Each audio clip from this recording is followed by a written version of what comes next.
जिन दीपकों को जलना होता है वो आंधियों में भी जल जाते हैं। प्रेम की भावना भी तो दीपक समान है। जब वो किसी के मन में जल उठता है तो परिस्थितियों की आंधी चाहे कितनी भी तेज क्यों ना हो उसे बुझा नहीं सकती। परशुराम का नाम सुनते ही अनामिका के होठों पर जो मुस्कान उभरी और उन्हें देखकर उसकी आंखों में जो चमक दिखाई दी, उसे देखते ही मैं जान गई कि अनामिका के मन में कोई नन्हा सा दीप जल उठा है। परंतु परशुराम के जीवन में जो हलचल मची हुई है, क्या उसके रहते परशुराम को अनामिका के होठों की मुस्कान और आंखों की चमक समझने का अवकाश मिल सकेगा? मुझे भी परशुराम की प्रतिक्रिया की प्रतीक्षा है। वो जो स्वयं को परशुराम कहता है, वो जो मेरे राज्य में विद्रोह की पहली ज्वाला लगता है, वो जो मेरे राजभवन में मुझे ललकार कर गया है, यदि वो बच गया तो मैं तुम में से किसी एक को भी जीवित नहीं छोड़ूंगा। छलपति, सेवक प्रस्तुत है महाराज। वहां पर जाओ और स्थान पर ऐसा अग्निकांड करो कि नरक की ज्वालाएं भी उस अग्नि को देखकर लज्जा से अपना सिर झुका ले। वहां की हर वस्तु, हर जीव, हर जंतु अग्नि में जले, जलकर मरे और मरकर भस्म हो जाए। अवश्य ऐसा ही होगा महाराज। रुक जाओ सेनापति, ऐसा करने से पहले उस दुष्ट को ढूंढो। यदि वो कहीं छुप जाए तो उसके परिवार को बंदी बना लो, उन्हें यातनाएं दो। उसके पश्चात यदि वो मिल जाए तो उसके खंड खंड करके उसे अग्नि की भेंट चढ़ा दो।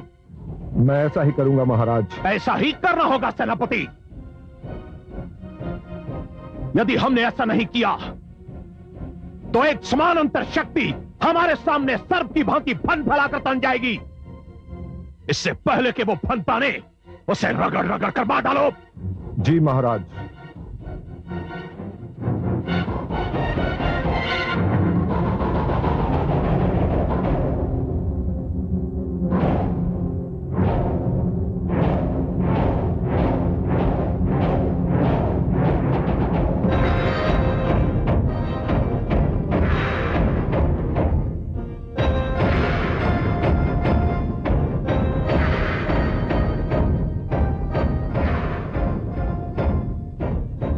लगता है तुम मुझे देखकर प्रसन्न नहीं हुए। क्यों? ऐसा क्यों सोच लिया तुमने? यदि प्रसन्न हुए होते तो तुम्हारे नेत्रों में उसकी परछाई अवश्य दिखाई देती। अनामिका, मेरे नेत्रों में तो जले हुए आश्रमों, लुटी हुई कुटियाओं और आक्रमण में हताहत हो रहे मनुष्यों की परछाई बसी हुई है। तुम्हें बालपन की किसी भी घटना का स्मरण नहीं है अनामिका, पर अग्नि की लपटों ने उन स्मृतियों को इतना झुलसा दिया है कि कभी कभी मैं उन्हें पहचान ही नहीं पाता। एक बात पूछूं? पूछो।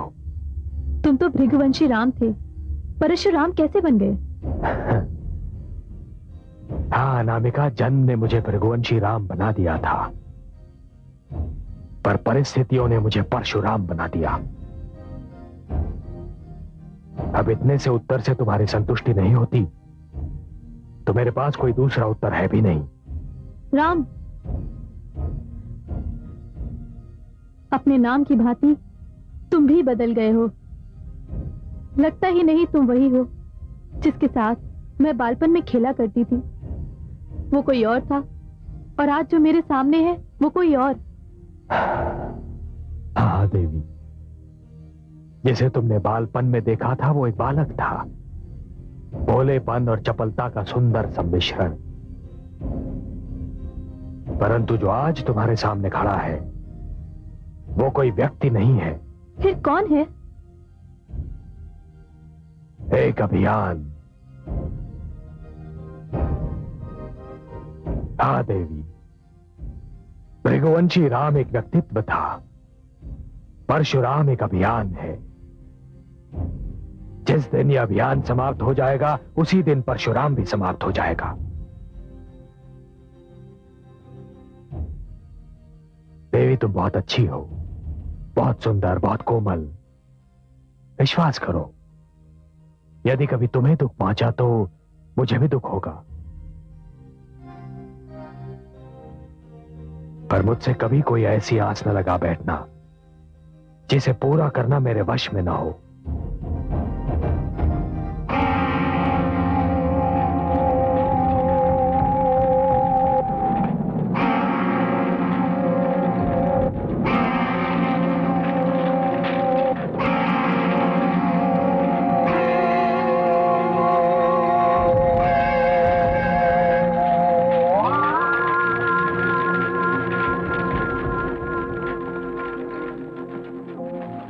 सैनिकों, सबको अंदर से बंदी बनाकर लाओ।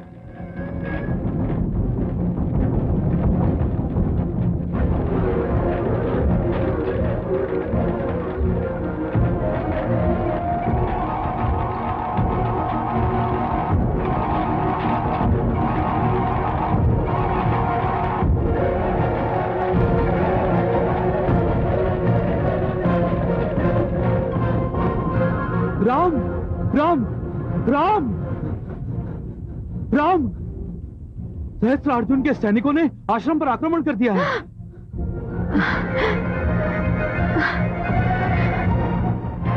ऋषि जमदग्नि, कहां है तुम्हारा पुत्र? कहां है वो दुष्ट जिसने हमारे महाराज को ललकारने का दुस्साहस किया?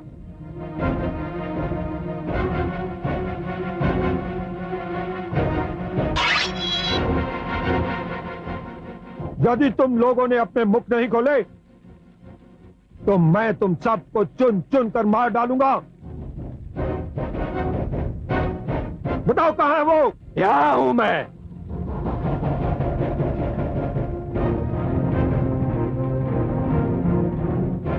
घेर लो इसे चारों ओर से।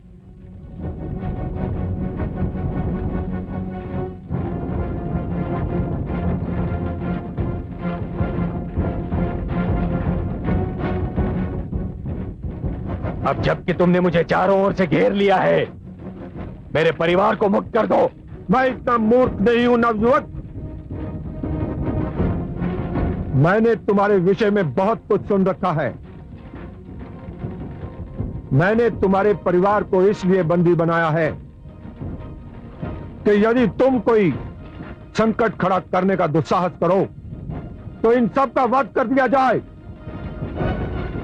मैं तो समझता था कि क्षत्रिय हो, वीर भी होंगे, परंतु तुम सब तो केवल कायर हो, कपटी हो। हम वही कर रहे हैं जिसका आदेश हमें महाराज सहस्त्रार्जुन ने दिया है।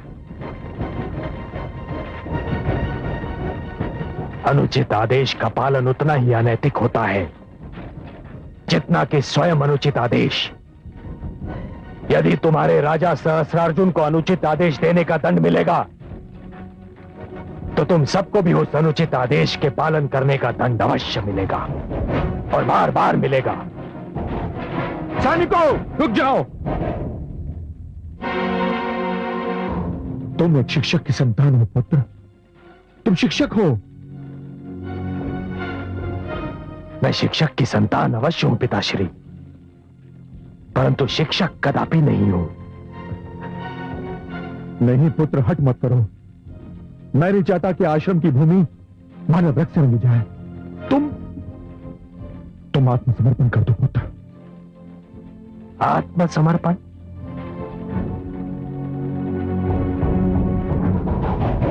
आत्मसमर्पण? असत्य के समक्ष आत्मसमर्पण, अधर्म के समक्ष आत्मसमर्पण, अन्याय और अत्याचार के समक्ष आत्मसमर्पण। पिताश्री, आप जो कह रहे हैं यदि वो कर दिया गया तो मानव इतिहास अश्रुओं की धारा में बह जाएगा और वो मानव इतिहास का सबसे बड़ा दुर्भाग्यपूर्ण दिन होगा।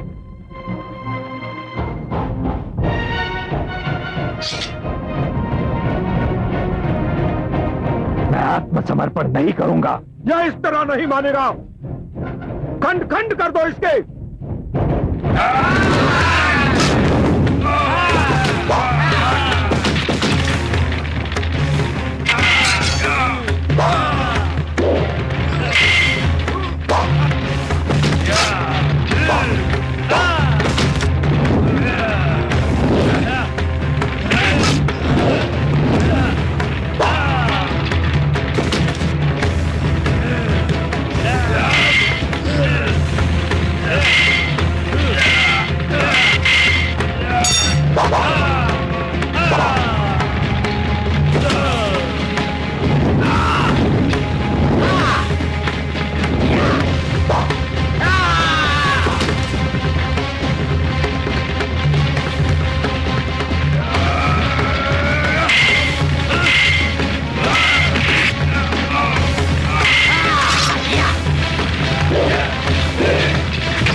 अभियान संपन्न हो गया पुत्र। अभी तो आरंभ हुआ है पिताश्री,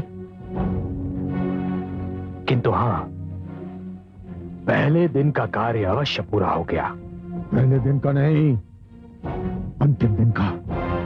और अंतिम दिन का इसलिए कि आज के उपरांत मैं इस आश्रम की धरती पर रक्त की होली सहन नहीं करूंगा पुत्र।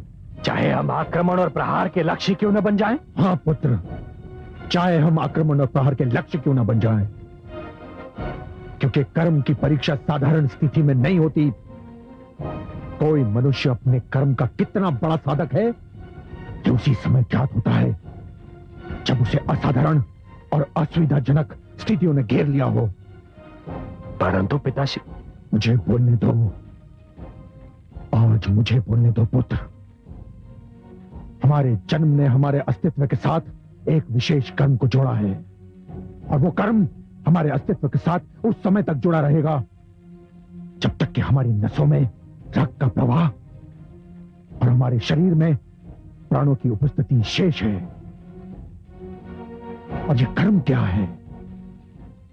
ये कर्म शास्त्र नियमों की शिक्षा है, ज्ञान का प्रचार, धर्म और अहिंसा पर अनुरोध।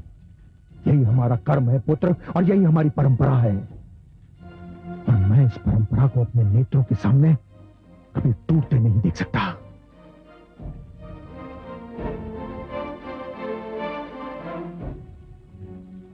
क्षमा करें पिताश्री,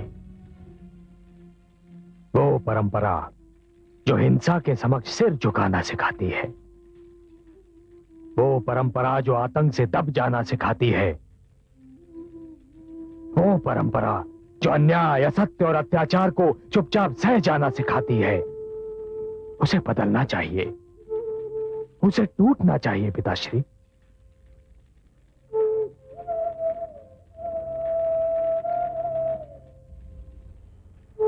देखिए, इन अत्याचारियों के मृत शरीर चिल्ला चिल्ला कर कह रहे हैं पिताश्री कि वो परंपरा बदल चुकी है, वो परंपरा टूट चुकी है। उसे मैंने बदला है, उसे मैंने तोड़ा है पिताश्री। सहस्रार्जुन और उसके अत्याचारी वर्ग के लिए मेरी ओर से यही उत्तर है, और यह उत्तर आज पहली बार ही नहीं मिला है पिताश्री, अब यही उत्तर हर बार मिलेगा। तो फिर मुझे बहुत दुख से कोई निर्णय लेना पड़ेगा। आप कोई भी निर्णय लेने के लिए स्वतंत्र हैं पिताश्री। पुत्र, मैं अपना कर्म नहीं बदल सकता, तुम अपना प्रण नहीं बदल सकते, मैं अपनी लीक नहीं छोड़ सकता, तुम अपना लक्ष्य नहीं छोड़ सकते।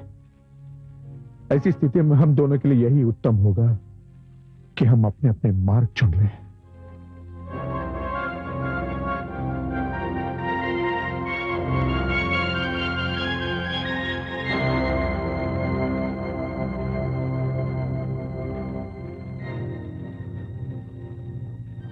मैं परंपरा बदल नहीं सकता और न ही उसे तोड़ सकता हूं। सत्य तो यह है पुत्र कि मैं उसे अपने नेत्रों के सामने टूटता हुआ देख भी नहीं सकता। यदि तुम जो कह रहे हो वही करना चाहते हो,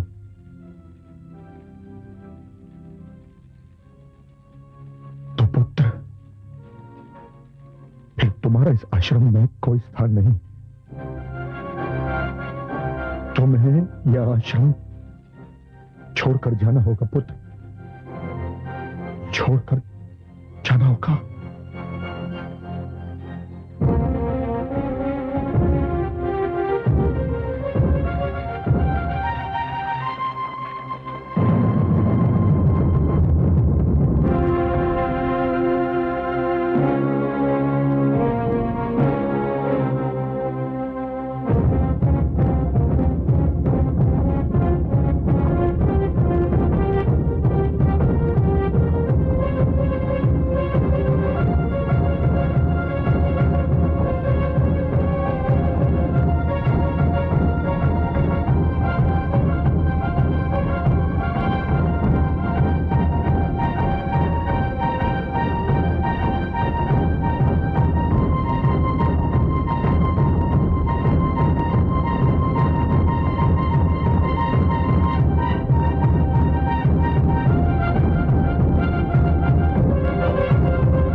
कमल नयन, किस सोच में डूबे हैं आप? कुछ नहीं महादेवी, सोच रहा था कि ये परंपरा होती क्या है, किस वस्तु का नाम है परंपरा।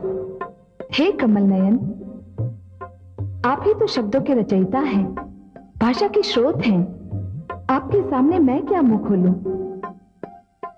पर आपने पूछा है तो अतीत से अपना नाता जोड़े रखने का नाम है परंपरा। वाह, धन्य हैं आप, महादेवी, परंपरा की इतनी सरल और सुंदर परिभाषा असंभव है। धन्य है आप। धन्यवाद कमल नयन। ये सत्य है कि हर पीढ़ी ये देखती है कि उससे पहले की पीढ़ी ने जो कुछ किया उसमें कौन से कार्य सुंदर थे, वो उनका अनुसरण करती है और यही परंपरा कहलाती है। आपने सत्य कहा महादेवी, सर्वथा सत्य कहा।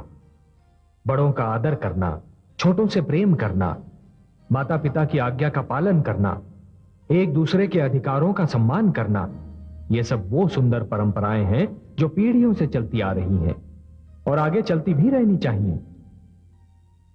परंतु हे महादेवी, क्या परंपराएं टूट नहीं सकती, बदल नहीं सकती? क्यों नहीं?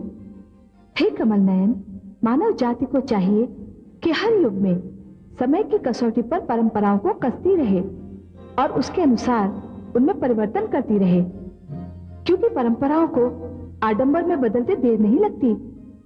एक पीढ़ी की परंपरा दूसरी पीढ़ी के लिए कष्ट का कारण भी बन सकती है। आप सत्य में धन्य है महादेवी। आप तो कह रही थी कि सारे शब्दों का स्रोत मैं हूं, परंतु आपके इन सुंदर शब्दों ने मेरी सारी उलझन दूर कर दी। कैसे? क्योंकि मेरे अंश अवतार ने ऋषि जमदग्नि की परंपरा को तोड़ दिया है। पर महादेवी, अब आपके वचन सुनने के उपरांत मुझे यह विश्वास हो गया है कि मेरा अंश अवतार जो कर रहा है ठीक कर रहा है। महादेवी, परंपरा का आदर करना एक बात और परंपरा से चिपके रहना दूसरी बात। मेरा अंश अवतार परंपरा से चिपके रहने को नकार रहा है।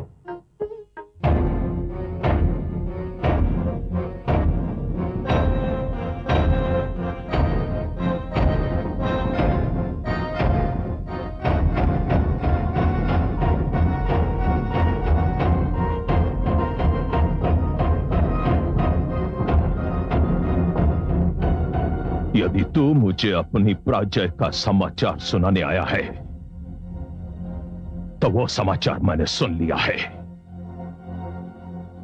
अब मुझे तेरी कोई आवश्यकता नहीं। क्षमा महाराज, क्षमा महाराज, क्षमा।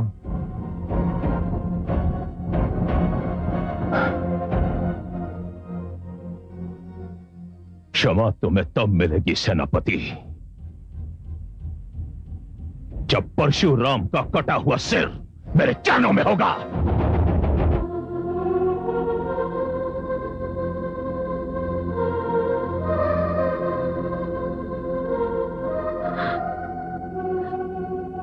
आयुष्मान भव पुत्र।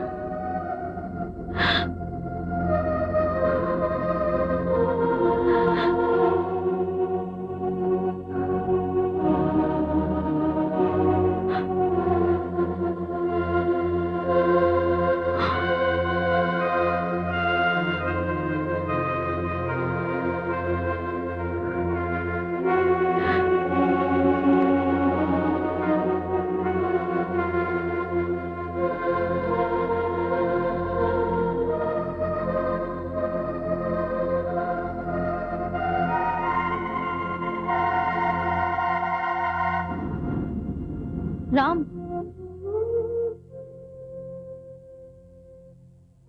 क्या बात है अनामिका? तुम कहाँ जा रहे हो?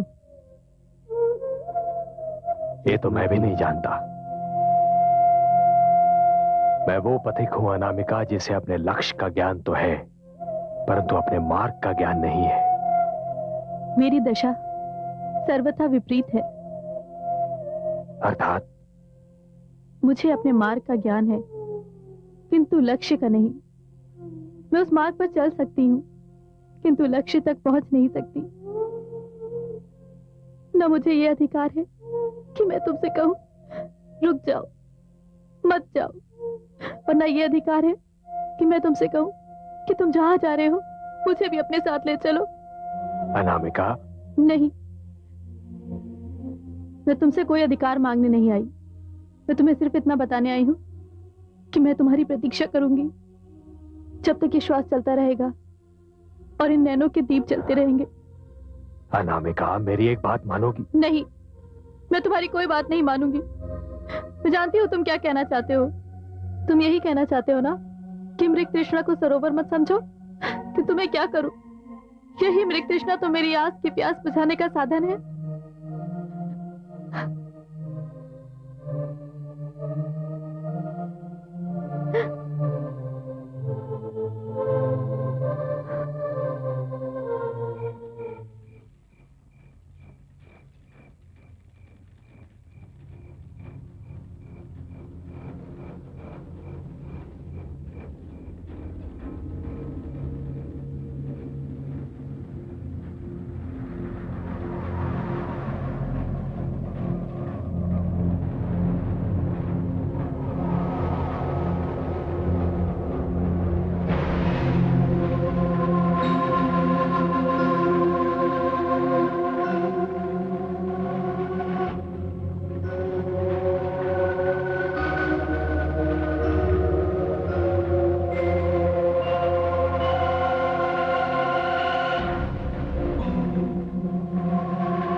लंकापति, मैं तुम्हारे पास संधि का प्रस्ताव लेकर आया हूं। संधि का जो प्रस्ताव रात के अंधेरे में आता है, उसके रूप में कोई ना कोई खोट अवश्य होती है। और यह भी जान लो सहस्त्रार्जुन की सिंह की दृढ़ से संधि नहीं करता। रस्सी जल गई, बल नहीं निकले। ये मत भूलो लंकापति के तुम मेरे बंदी हो। मैं तुम्हारा बंदी नहीं, नियति का बंदी हूं सहस्त्रार्जुन। जो भी हो, मैं तुम्हें यह समझाने आया हूं कि तुम्हें कारागार से मुक्ति मिल सकती है। यदि तुम मेरी बात मान लो तो मैं तुम्हें मुक्त कर सकता हूं। क्या बात मनवाना चाहते हो मुझसे? मैंने एक एक करके अपने सब शत्रुओं को ठिकाने लगा दिया है। एक शत्रु शेष है जो मेरी शक्ति की सीमा के बाहर है। मैं नहीं जानता कि तुम किसकी बात कर रहे हो सहस्त्रार्जुन। वो एक नवयुवक है। नवयुवक? इस संसार का सबसे बड़ा योद्धा सहस्त्रार्जुन एक नवयुवक से भयभीत है। वो साधारण नवयुवक नहीं है। नवयुवक है, और वो भी एक। कोई सेना तो नहीं है सहस्त्रार्जुन? वही तो बताना चाहता हूं। वो नवयुवक है, परंतु बड़े बड़े अनुभवी योद्धा उसके समक्ष कुछ नहीं। वो एक है, परंतु कई सेनाओं पर भारी है। कौन है वो? ऋषि जमदग्नि का पुत्र परशुराम। मैं मानव हूं, इस कारण उसे हरा नहीं सकता। तुम असुर हो, तुम्हारे पास मायावी शक्तियां हैं, इस कारण तुम उसे सरलता से परास्त कर सकते हो। लंकापति रावण, तुम उसे मार दो। इस कारागार से तुम्हें मुक्ति मिल जाएगी। मुझे ये तो ज्ञात था कि तेरा वास्तविक नाम सहस्त्रार्जुन नहीं,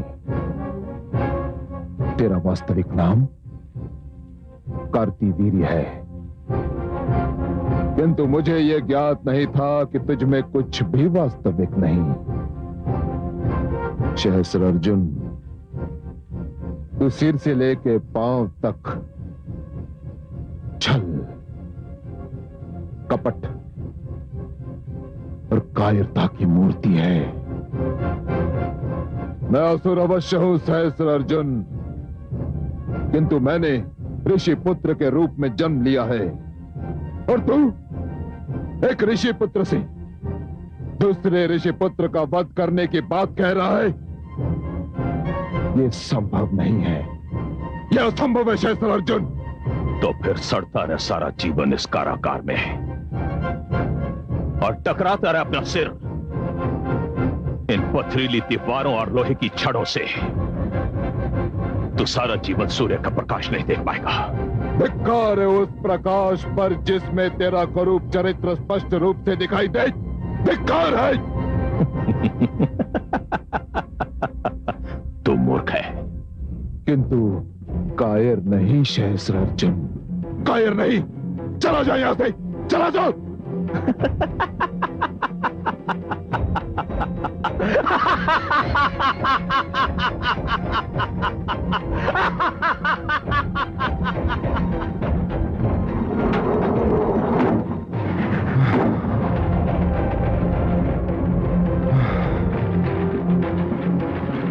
हे शिव शंभू,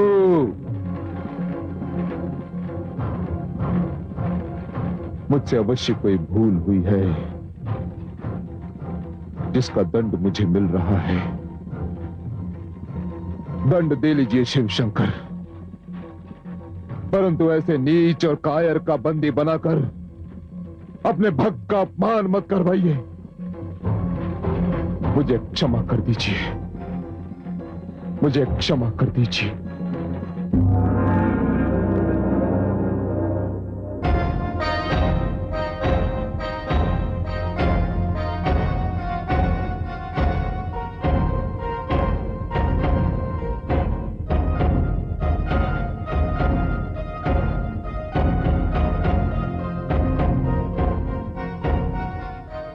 प्रणाम माता, प्रणाम गुरुदेव। क्या आदेश है आचार्य? आपका शिष्य आपके चरणों में उपस्थित है। शिष्य, तुम्हें स्मरण है मैंने तुमसे गुरु दक्षिणा नहीं ली थी। और मुझे यह भी स्मरण है गुरुदेव कि आपने ये कहा था कि आप गुरु दक्षिणा उचित समय पर मांगेंगे। क्या मेरे सौभाग्य से वो समय आ गया है? आया तो है, पर पूर्णतया नहीं। मैं समझा नहीं आचार्य। अभी मैं तुमसे केवल आधी गुरु दक्षिणा मांग रहा हूं, शेष आधी किसी और समय पर मांगूंगा। हे गुरुदेव, आप जब भी और जितनी भी गुरु दक्षिणा मांगेंगे उसे देना मेरा सौभाग्य ही होगा। मैं आपका आदेश सुनने को व्याकुल हूं। शिष्य, तुम्हारी भांति मेरा एक और भक्त है, लंकापति रावण। जिस समय तुम्हारा अभ्यास पूर्ण हुआ था उसी समय सहस्त्र अर्जुन ने उसे अपना बंदी बना लिया था। मुझे भली भांति स्मरण है। वो विद्वान है, प्रतापी है, परंतु उसे अपने पराक्रम पर बहुत अधिक अभिमान हो गया था। अब उसे अपने अभिमान का दंड मिल चुका है। तुम जाओ और उसे सहस्त्र अर्जुन के कारागार से मुक्ति दिला दो। जो आज्ञा गुरुदेव, जो आज्ञा। प्रणाम। सुनो पुत्र, मेरे भोलेनाथ के सभी भक्त होते हैं, शिष्य नहीं होता। तुम अकेले हो जिसे उन्होंने अपना शिष्य बनाया है। इसे मैं अपना परम सौभाग्य समझता हूं माता। तुम ये कदापि न समझना कि पिता का घर छोड़ने के उपरांत तुम बेघर हो गए हो। ये कैलाश तुम्हारा घर है और इस घर के द्वार सदा के लिए तुम्हारे लिए खुले रहेंगे। हे शेरावाली, आपको कोटि कोटि प्रणाम। मैं सदा के लिए आपका ऋणी हो गया।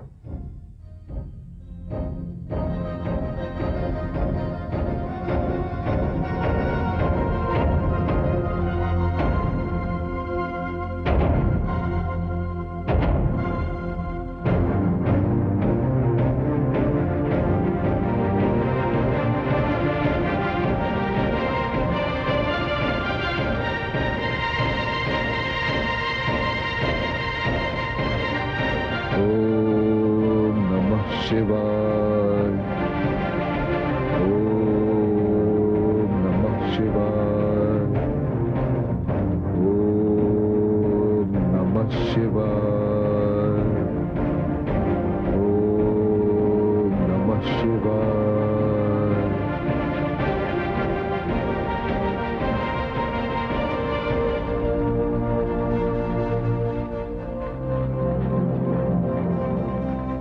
ओम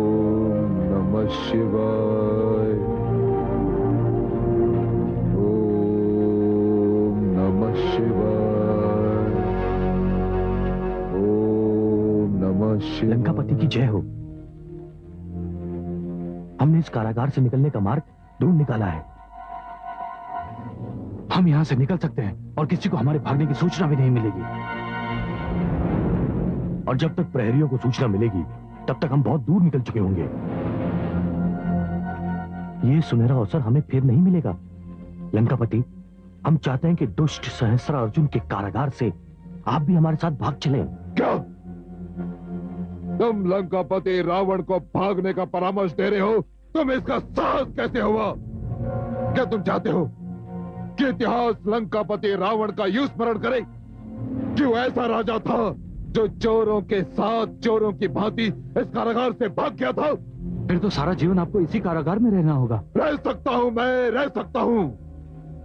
इस कारागार के एक बंदी के रूप में मर भी सकता हूं मैं, किंतु भगोड़े का कलंक अपने माथे पर लगाकर जी नहीं सकता मैं। चले जाओ यहां से, चले जाओ, चले जाओ।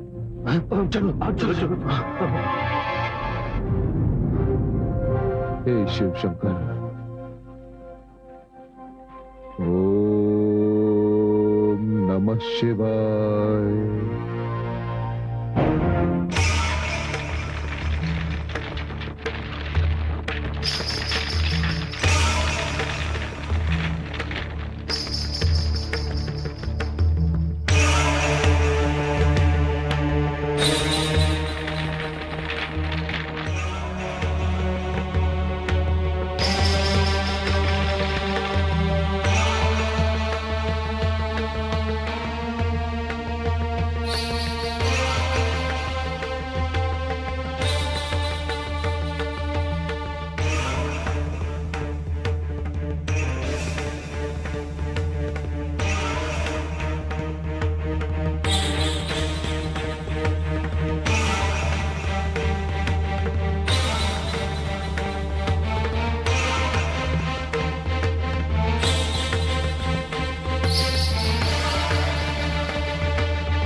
अपने प्राणों की करे कभी न जो परवाह, बाधाओं से मुक्त है उस जीवन की राह। शीश झुकाकर मान ले जो गुरु का आदेश, उसका गुरु उसके लिए ब्रह्मा विष्णु महेश, ब्रह्मा विष्णु महेश।